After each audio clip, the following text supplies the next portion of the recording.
everybody and welcome back to my channel. So today I wanted to do a little fun tutorial. Bondaweb. Bondaweb is my favourite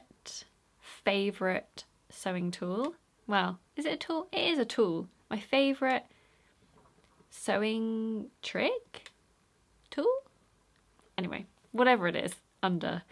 It's my favourite. Obviously, you know I do a lot of free motion embroidery, and if you have signed up for my online workshop and you've got the free motion online workshops, you'll know how much free motion embroidery and Bondaweb for me comes hand in hand. It's my like quick, secure way of getting perfect applique pieces. And I just thought as a general Bondaweb only video, I could do a little tutorial that you can always refer back to. So what is Bondaweb?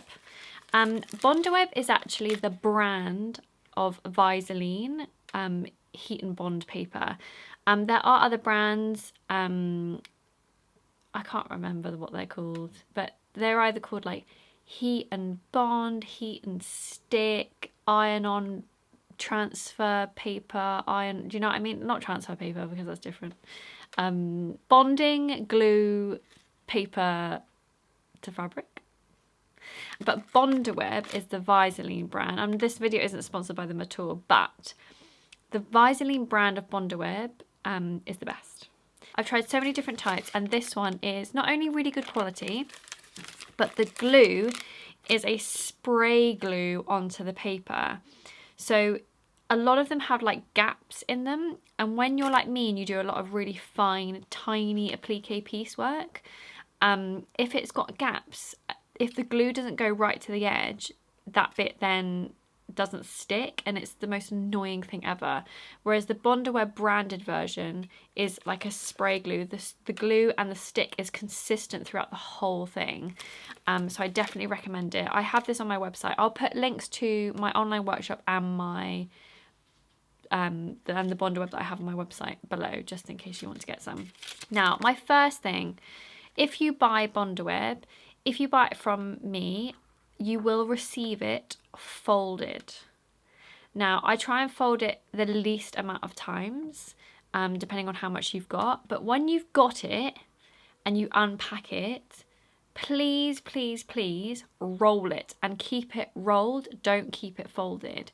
If you keep it folded, it basically creates like an air pocket on the fold.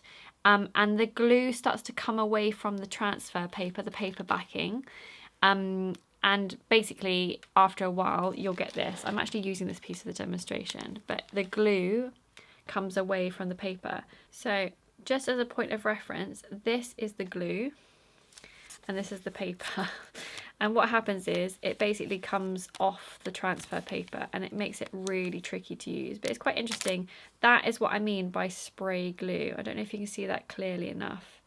But the glue is like consistent throughout. There's no real gaps in it. It's like spray. But yeah, if you store it folded like this piece was, can you see that big fold? It's basically created like an air pocket and then it's come away off the transfer paper, which I'm going to show you how you can deal with that, but it's just really annoying. So yeah, keep it rolled, don't keep it folded. I'm going to show you two different ways of using Bondaweb. One is a way to get an exact shape stenciled on, and another way is just another way of doing it. You can pick the method that you prefer. There are a few other different ways of doing it, but this is how I like to do it. So let's get on with it. Okay, let's concentrate on what we do with this sort of like separation. So my first method is where we just put the Bondaweb straight on the back of your fabric. So I've got this little scrap from a Hobbycraft fat quarter. It's a quilting cotton, and I've got a piece of Bondaweb that is separated. So essentially what you want to avoid is if I sort of like move the glue away from the backing paper like that, that glue then will stick to your iron if you've like ironed on top of it. Obviously you can put a cloth over the top, but then it's just going to stick to the cloth as well. So I tend to not use cloths when I'm doing this, and you'll see why. It's actually quite tricky to use a cloth. But what I'm going to do is try and line up the glue paper underneath, and then really carefully place it down on the back of my fabric. Now, you always want your Bondaweb glue side down on the back of the fabric. So there's the right side of the fabric, there's the wrong side or the back of the fabric, and I've got my paper here and my glue is underneath. So the glue is touching the wrong side of the fabric. Glue side down on the back of the fabric. And I'm just going to do a quick scan around the edge just to make sure there's not any glue really obviously sticking out. And I think I've got it all right. And then you're just going to grab your iron and with no steam, hold your iron on it for about 8 to 10 seconds. You don't want to burn it. If you go too long, it'll burn and you'll know because it goes brown. And if you go too little, it won't bond at all. You'll know it's bonded if you can just get a little corner and start to peel it away if the glue is left on the fabric or not. Now, if I feel this, yes, definitely. So it's really hard to show you on here, but the glue, once it's bonded to the fabric, creates like a shiny sort of film on the back, and that's how I know that it's bonded with the fabric. And then your paper should feel smooth, like there's nothing on it. So I'm just going to give that another little iron just to re-stick that bit on it. So essentially now I've got a piece of fabric that has Bondaweb on the back. Now if I then wanted to do something on here, I then say, oh, I just want a heart shape. I'm going to draw a little heart on the back because it is paper. And then I'm going to cut this out. Need my little scissors. And then essentially all you have to do is peel off the back of that paper. So all you're left with is, so that's just paper. And then what I've been left with is a little heart with a shiny sort of glue backing to it. So now if I get another random scrap, I can show you a different fabric so it shows up a little bit more. So I'm just going to grab my little piece, pop it on, and then again iron it 8 to 10 seconds. I don't really count anymore, I just shimmy over. You'll know that it's bonded because if you try and like fold the fabric or pick it off, it's not going to come. It might peel off a little bit if it's still hot. So your best bet is to just test it a little bit by rolling the fabric near the edges, and if it doesn't peel, you're all good, and then you can properly test it once it's cooled down. And essentially that is now stuck down there forever. It is a permanent bonding, so you're not really supposed to get this off afterwards, but then it's on there. You can do applique, you can do free motion, whatever you fancy, and it's always going to stay there. So it's a great way of using it for applique so you don't have to use pins. So that is method 1. Okay, method 2. Method 2 is how I get my designs that I draw personally into a fabric version of it. So you'll know if you've been on my website before, I have a templates page and I sell lots of free motion templates for you to use. And this is the method that I would use to get those applique shapes onto my Bondaweb. So I would have a design. So I'm going to just draw a really simple flower. And say that I've drawn like loads of like little leaf bits and I don't know, some other little flowers over here and other little flowers over here. And you know, you can go as detailed as you like, but I want those exact shapes onto Bondaweb. So then I get my Bondaweb and I use it like tracing paper. So this is method 2, the tracing method. So the difficult part is because we want this applique piece to be the exact shape and way round as our design, we need to make sure that we trace it the right way.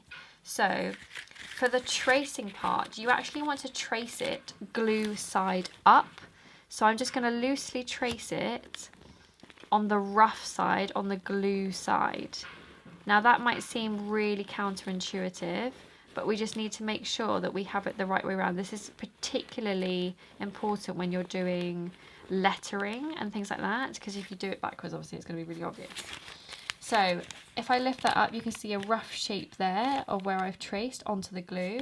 So to make that really obvious, please don't skip this step.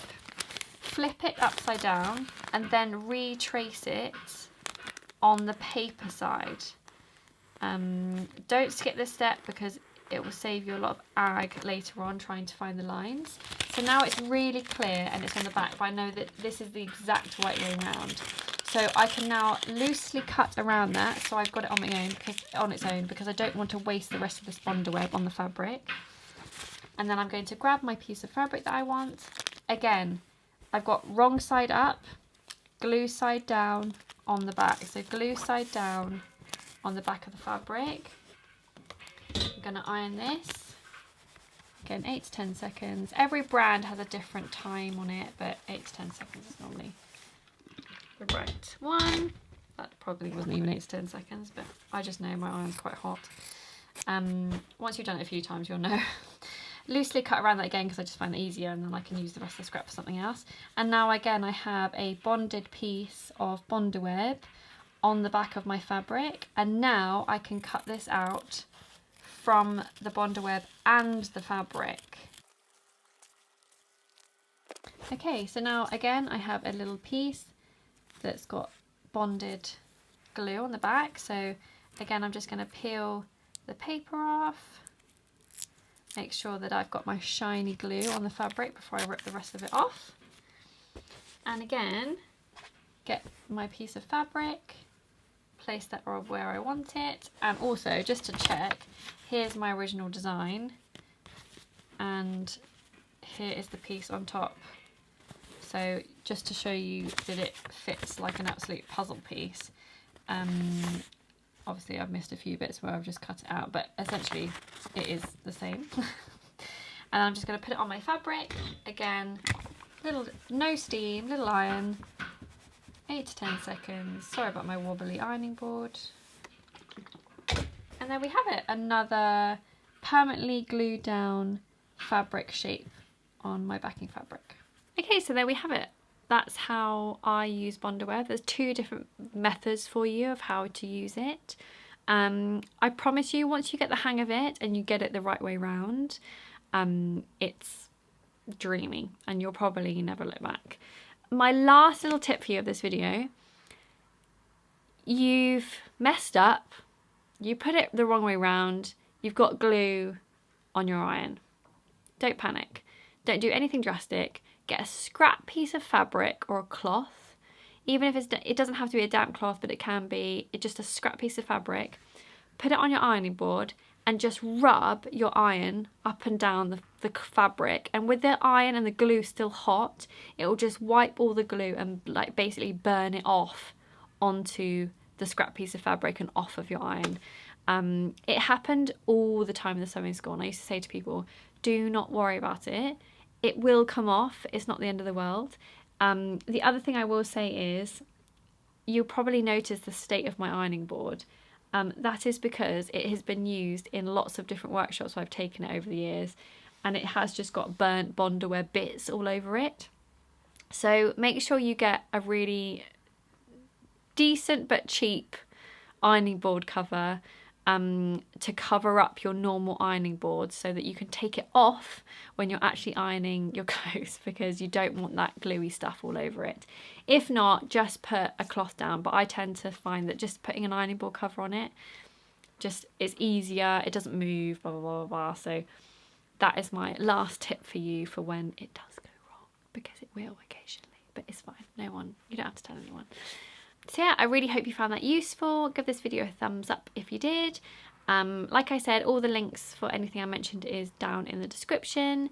Comment if you have any questions, or if you have any other tips for any of the other sewists that are looking at this, just in case, you know, it's great to share knowledge and advice. And subscribe if you haven't already. I always forget to say that. And I will see you next week for another video. Happy handmade, everyone.